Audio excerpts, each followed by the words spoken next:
जरूरी सूचना है आप सभी स्टूडेंट्स के लिए। स्टडी फॉर सिविल सर्विसेज का Android app Google play store में आ चुका है, उसको प्लीज तुरंत इंस्टॉल कर लीजिए। और अगर आप स्टडी फॉर सिविल सर्विसेज के सिर्फ ऐप से कोई भी कोर्स, कोई भी पीडीएफ परचेस करते हैं तो उसमें अप्लाई कूपन, अगर आप ज्ञान सर जो है आप उसमें अप्लाई करते हैं, ये कूपन कोड है, तो उसमें 20% फीस तुरंत माफ हो जाएगी। मतलब 20% डिस्काउंट तुरंत उसमें लग जाएगा। ज्ञान सर लिखना है, नॉर्मली ज्ञान सर स्मॉल लेटर में है सब कुछ, कोई स्पेस नहीं, कोई कॉलम नहीं, सिर्फ ज्ञान सर GYANSIR। इस तरह से अगर कूपन कोड लगाते हैं आप ऐप में बाई करने से पहले, जो अप्लाई कूपन वाले में आता है, तो 20% का डिस्काउंट तुरंत मिलेगा। वीडियो देखिए। नमस्कार दोस्तों, आप सभी का स्वागत है स्टडी फॉर एग्जाम्स में। दोस्तों, यह सामान्य अध्ययन सीरीज का दूसरा वीडियो है। यह आपका आगामी एग्जाम यूपीपीएससी प्रीलिम्स, आरओ जितने भी आगामी एग्जाम होने वाले हैं उन सभी के लिए काफ़ी बेनिफिशियल होगा, जहां सामान्य अध्ययन के प्रश्न पूछे जाएंगे। इसे आप लोग मिनी टेस्ट की तरह देखा करिए। आपको जिस प्रश्न का आंसर आपको बताना है उसे कॉपी और पेन लेकर आप लोग पहले ही बैठे होंगे, मुझे उम्मीद है। जैसे आपको पहले प्रश्न का आंसर आपको ए लग रहा है और मैं जब व्याख्या बताता हूँ उसके बाद आप लोग आंसर को जो है अपने अनुसार करते चलेगा। लास्ट में आकलन करके जो है आप लोग कमेंट बॉक्स में जरूर बताया करिए कि आपके कितने प्रश्न सही हुए, जिससे आप लोग डेली अपना आकलन कर सकेंगे और बहुत सारी इन्फॉर्मेशन आपको जानने को मिलेगी। तो आइए हम वीडियो शुरू करते हैं। देखते हैं आज का पहला प्रश्न। चक्रवात रेमल के संदर्भ में यहाँ दो स्टेटमेंट दिया गया है। इसका नाम भारत में रखा था। यह 2024 में बंगाल खाड़ी में उत्पन्न हुआ था।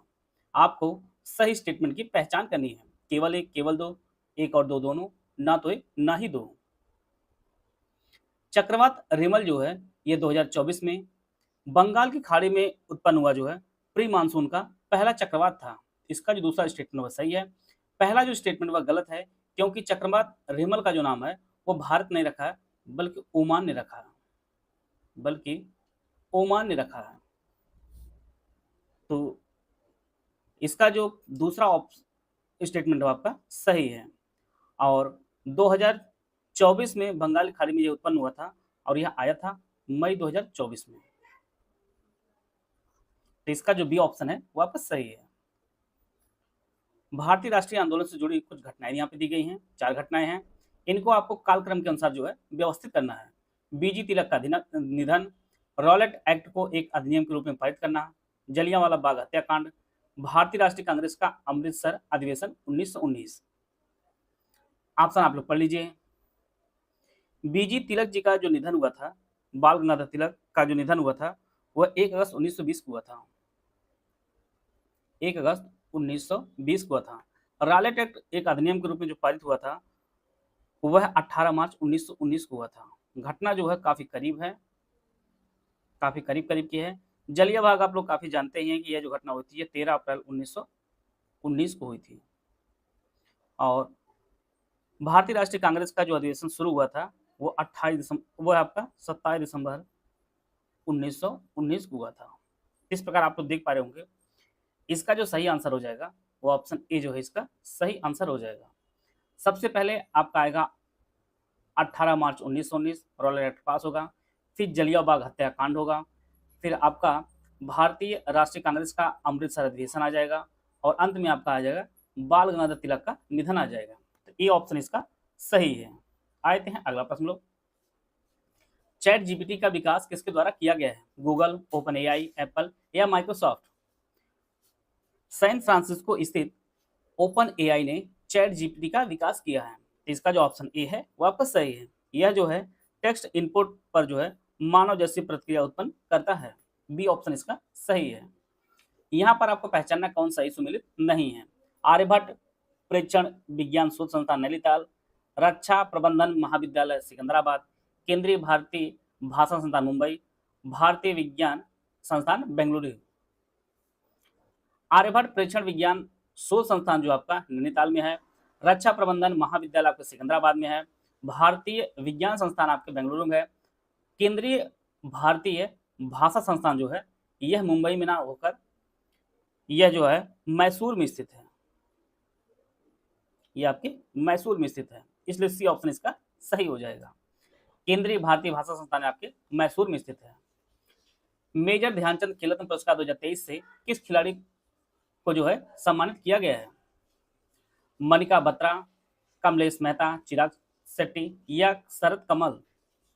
तो मेजर ध्यानचंद खेल रत्न पुरस्कार 2023 जो है यह दिया गया है, यह बैडमिंटन के खिलाड़ी हैं और यह युग्म के रूप में दिया गया है।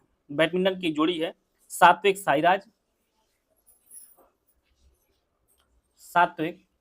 साईराज और इनके साथी जो है चिराग शेट्टी हैं। इन दोनों को जो है मेजर ध्यानचंद खेल रत्न पुरस्कार 2023 से जो है सम्मानित किया गया है। तो सी ऑप्शन इसे इसका सही है। और साथ में जो है 26 जो है अर्जुन अवार्ड भी दिए गए हैं 2023 में। इसको भी आप लोग नोट करते चलिएगा। आते हैं अगला प्रश्न लोग। धार्मिक स्थल चित्रकूट को किस अन्य नाम से भी जाना जाता है? जगतपुरी, रामसिया, ब्रह्मपुरी या काकड़ाएं? उत्तर प्रदेश के जो धार्मिक स्थल चित्रकूट है इसे ब्रह्मपुरी के नाम से भी जाना जाता है। इसका जो ऑप्शन सी है वो आपका सही है। वर्ष 2024 को अंतर्राष्ट्रीय कैम्ब्रिज वर्ष किसने घोषित किया है? यूएन, यूनेस्को, डब्ल्यूएचओ या अमेरिका? 2024 को अंतर्राष्ट्रीय कैम्ब्रिज वर्ष जो है घोषित किया है, यह संयुक्त राष्ट्र संघ ने किया है, संयुक्त राष्ट्र ने किया है। इसका जो ऑप्शन ए है वो आपका सही है। 2024 को अंतर्राष्ट्रीय कैम्ब्रिज वर्ष घोषित किया है। अभी हाल ही में जो है संयुक्त राष्ट्र ने 2025 को विज्ञान और प्रौद्योगिकी का अंतर्राष्ट्रीय वर्ष घोषित किया है। विज्ञान और प्रौद्योगिकी जो अंतर्राष्ट्रीय वर्ष घोषित किया गया 2025 को घोषित किया गया है। ये ऑप्शन इसका सही है। भारत के संसद में कौन कौन जो है शामिल होते हैं? राष्ट्रपति, राज्यसभा, लोकसभा, उपाध्यक्ष?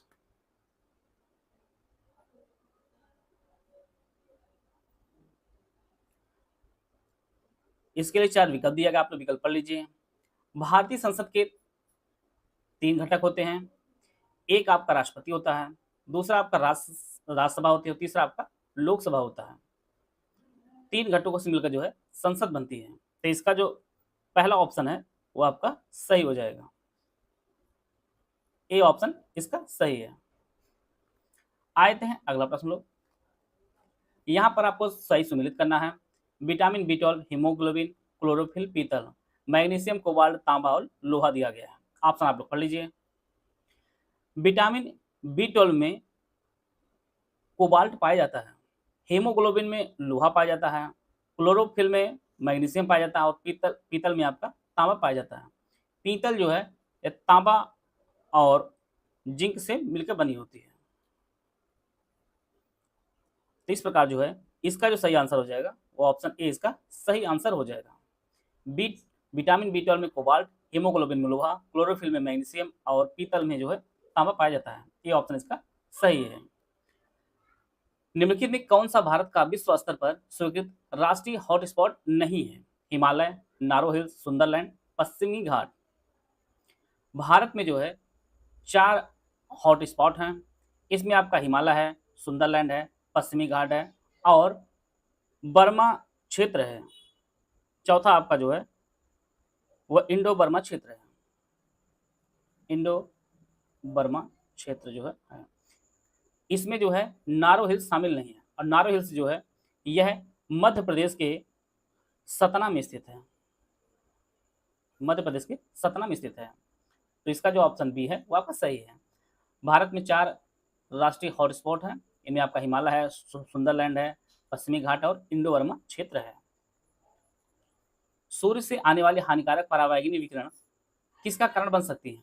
लिवर कैंसर का, ब्रेन कैंसर का, ओरल कैंसर का, डर्मल कैंसर का?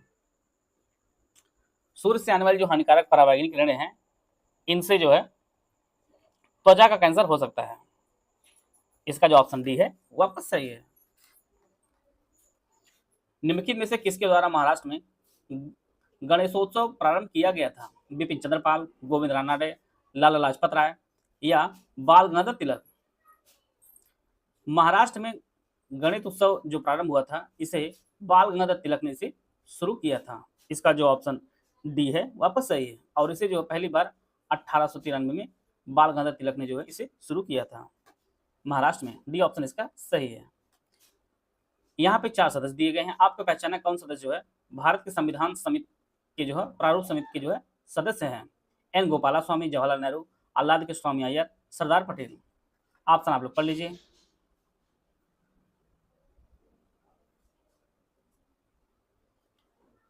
जैसा कि हम लोग जानते हैं कि संविधान की प्रारूप समिति काफी महत्वपूर्ण रही है और इसमें टोटल जो है 7 सदस्य रहे हैं, जिनमें बी.आर. अम्बेडकर जी थे और यह जो है अध्यक्ष थे। प्रारूप समिति के अध्यक्ष बी.आर. अम्बेडकर जी थे। सदस्यों में आपके आह्लाद कृष्ण स्वामी अय्यर, एन गोपाला स्वामी, के.एम. मुंशी, मोहम्मद सादुल्लाह, बी.एल. मित्र, डी.पी. खेतान, ये सभी जो है सदस्य थे प्रारूप समिति के। तो इसमें जो है गोपाल स्वामी और आह्लाद कृष्ण स्वामी जो है अय्यर सदस्य थे। 1 और 3 आपके सी में दिया गया है, इसलिए सी ऑप्शन आपका सही है। विश्व की सबसे ऊंची खगोल वेधशाला के संदर्भ में आप 2 स्टेटमेंट दिया गया है। इसे मई 2024 में चिली में लॉन्च किया गया है और इसका निर्माण टोक्यो विश्वविद्यालय ने किया है। कौन सा स्टेटमेंट सही है? केवल 1, केवल 2, दोनों, ना तो 1 ना ही 2। विश्व की सबसे ऊंची खगोल वेधशाला जो स्थापित की गई है, जिसे लॉन्च किया गया है, यह मई 2024 में चिली में लॉन्च किया गया है। पहला जो स्टेटमेंट सही है। दूसरा जो स्टेटमेंट यह भी सही है, क्योंकि इसे जो बनाया है वो टोक्यो विश्वविद्यालय ने इसे बनाया है चिली में। तो दोनों ही स्टेटमेंट इसके सही है। इसका जो ऑप्शन सी है वो आपका सही है।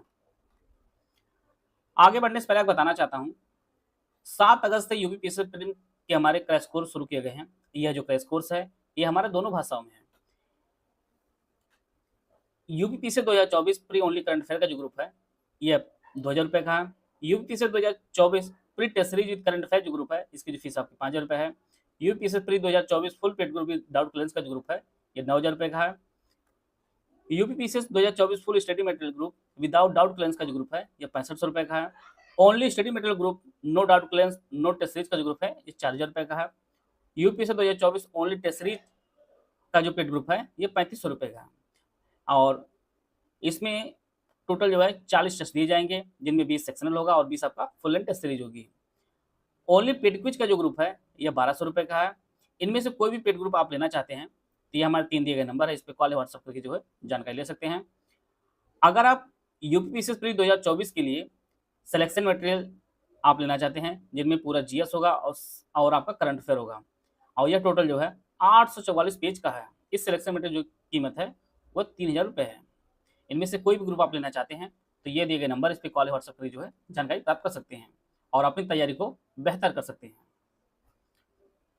निम्नलिखित में कौन द्वितीय प्रदूषक नहीं है? पैन, पैरोक्सी एसिटाइल नाइट्रेट, धूम कोहरा, सल्फर डाइऑक्साइड, ओजोन। द्वितीय प्रदूषक ये प्रदूषक जो सीधे स्रोत से नहीं बल्कि वायुमंडल में मौजूद अणुओं के स्रोतों से निकलने वाले प्रदूषकों की जो है प्रतिक्रिया से बनते हैं, वे आपके द्वितीय प्रदूषक होते हैं, जिनमें आपका पैन, धूम कोहरा, ओजोन शामिल है। और प्राथमिक प्रदूषक वो होते हैं जो सीधे किसी स्रोत से जो है पर्यावरण में आते हैं और इनमें आपका सल्फर डाइऑक्साइड आता है। सी ऑप्शन इसका सही है। सल्फर डाइऑक्साइड हुआ आपका, नाइट्रोजन ऑक्साइड हुआ, कार्बन मोनोऑक्साइड हुआ, ये सभी जो है प्राथमिक प्रदूषक होते हैं और द्वितीय प्रदूषक वो होते हैं जो सीधे किसी स्रोत से ना होकर बल्कि वायुमंडल में जो मौजूद अणुओं के साथ प्रतिक्रिया से बनते हैं, वे आपके द्वितीय प्रदूषक आपके होते हैं, जिनमें आपका पैन है, कोहरा है, ओजोन, ये सभी जो है द्वितीय प्रदूषक हैं। किस सूफी संत को महबूब ए इलाही कहा जाता था? ख्वाजा मोइनुद्दीन चिश्ती, बाबा फरीद, कुतुबुद्दीन बख्तियार काकी, शेख निजामुद्दीन औलिया। तो महबूब ए इलाही जो कहा जाता था वह शेख निजामुद्दीन औलिया जी को कहा जाता था। इसका जो ऑप्शन डी है वह आपका सही है। शेख निजामुद्दीन औलिया का जन्म जो है यह उत्तर प्रदेश के बदायूं में वर्ष 1238 में जो है इनका जन्म हुआ था और यह जो शिष्य थे यह बाबा फरीद के शिष्य थे। कई बार परीक्षा में पूछा गया है, बाबा फरीद के जो है ये शिष्य थे निजामुद्दीन औलिया। और निजामुद्दीन औलिया के जो काफ़ी फेमस शिष्य थे उनमें आपका नाम आपका अमीर खुसरो का आता है। अमीर खुसरो जो है ये निजामुद्दीन औलिया के शिष्य थे। इसका जो ऑप्शन डी है वो आपका सही है। आते हैं अगला प्रश्न। यहाँ पे आपको सम्मिलित करना है, एक तरफ जनजाति दी गई, दूसरी तरफ क्षेत्र दिया गया है। बिरहोर, भूटिया, टोडा, सेंटिनल, अंडमान एवं निकोबार द्वीप समूह, तमिलनाडु, सिक्किम, झारखंड। इसके लिए ऑप्शन दिया गया, आप लोग ऑप्शन पढ़ लीजिए। बिरहोर जो पाई जाती हैं वह झारखंड में यह जनजाति पाई जाती है। भूटिया जो है यह सिक्किम पाई जाती है। टोडा जो है तमिलनाडु में पाई जाती है और सेंटिनल जो आपके अंडमान एवं निकोबार द्वीप समूह में पाई जाती है। इस प्रकार जो है इसका जो ए ऑप्शन है वो आपका सही है। बिरहोर झारखंड में, भूटिया आपके सिक्किम में, टोडा तमिलनाडु में और सेंटिनल आपके अंडमान एवं निकोबार द्वीप समूह में पाई जाती है। ये ऑप्शन इसका सही है। 2011 की जनगणना के अनुसार उत्तर प्रदेश के किस जिले में जनसंख्या घनत्व सबसे अधिक है? वाराणसी, लखनऊ, गाजियाबाद या कानपुर? उत्तर प्रदेश में जो जनसंख्या घनत्व 2011 की जनगणना के अनुसार है वह आपका 829 है। और अगर जिलों की बात की जाए तो दिए गए जिलों में सबसे अधिक जो जनसंख्या घनत्व है वह आपका गाजियाबाद का है 2011 की जनगणना के अनुसार। गाजियाबाद का जनसंख्या घनत्व जो है वह 3971 है। वाराणसी का जो है 2395 व्यक्ति प्रति वर्ग किलोमीटर है। इसके बाद लखनऊ का जो है 1816 है और कानपुर का 1452 है और पूरे यूपी का आपका 829 है। तो इसका सी ऑप्शन आपका सही है। चुनाव आयुक्त को किसके द्वारा हटाया जा सकता है? मुख्य चुनाव आयुक्त द्वारा, प्रधानमंत्री द्वारा, मुख्य चुनाव आयुक्त की सिफारिश पर राष्ट्रपति, भारत के मुख्य न्यायाधीश। चुनाव आयुक्त जो हटाया जा सकता है वह मुख्य चुनाव आयुक्त की सिफारिश पर राष्ट्रपति जो है इसे हटा सकते हैं। भारत में जो है चुनाव आयोग में टोटल 3 सदस्य होते हैं, जिनमें एक आपके मुख्य चुनाव आयुक्त होते हैं, 2 जो है अन्य सदस्य होते हैं। टोटल यह 3 सदस्य जो है आयोग होता है। चुनाव आयोग का जो गठन किया गया था वो 25 जनवरी वर्ष 1950 किया गया था और यही कारण प्रत्येक वर्ष जो है 25 जनवरी को राष्ट्रीय मतदाता दिवस मनाया जाता है, 25 जनवरी को। और वर्तमान में जो है मुख्य चुनाव आयुक्त हैं वो राजीव कुमार जी हैं और अन्य जो 2 चुनाव आयुक्त हैं उनमें एक आपके सुखबीर सिंह सिंधु हैं, दूसरे आपके ज्ञानेश कुमार हैं। तो 2 अन्य चुनाव आयुक्त हैं। सी ऑप्शन इसका सही है। राज्यसभा के बारे में यहाँ पे 4 स्टेटमेंट दिया गया है। इसमें आप पहचाना कौन सा स्टेटमेंट जो है सही है। यह विघटन के अधीन नहीं है। इसका कार्यकाल 5 वर्ष का होता है। इसके 1/3 सदस्य हर 2 साल में सेवानिवृत्त होते हैं। इसके सदस्य की आयु 25 वर्ष से कम नहीं होगी। ऑप्शन आप लोग पढ़ लीजिए। जैसा कि हम लोग जानते हैं कि राज्यसभा जो है यह विघटित नहीं होगी। पहला जो स्टेटमेंट सही है। इसके जो कार्यकाल होता है एक सदस्य का वह 5 वर्ष नहीं होता बल्कि 6 वर्ष होता है और इसके हर 1/3 जो सदस्य हैं वो 2 साल में सेवानिवृत्त होते हैं। यह सही है आपका। और इसके सदस्य की जो न्यूनतम आयु होनी चाहिए वो 25 वर्ष नहीं बल्कि 30 वर्ष होनी चाहिए। तो ये पहला और तीसरा जो स्टेटमेंट आपका सही है। तो सी ऑप्शन इसका सही है। इतने प्रश्न आप लोग देख लिए होंगे। अब आप लोग अपना मिलान कर लीजिए कि आपने पहले का ए बताया था, दूसरे का सी बताया था। जैसा भी आप लोग किए होंगे आप लोग इस प्रकार से बताइएगा टोटल कितने अटेम्प्ट आपने किया था और आपके कितने प्रश्न सही हुए कितने गलत हुए। आप लोग 1/3 माइनस करके जो है आप लोग अपने स्कोर जरूर बताइएगा। इस प्रकार से हम लोग डेली जो है एक क्विक टेस्ट करेंगे जिसमें आपको लगभग सभी सब्जेक्ट मिलेंगी, जिससे आपका मूल्यांकन होता चला जाएगा और आपकी तैयारी जो है और बेहतर होती चली जाएगी। मिलते हैं नेक्स्ट वीडियो में। तब तक जय हिंद, जय भारत।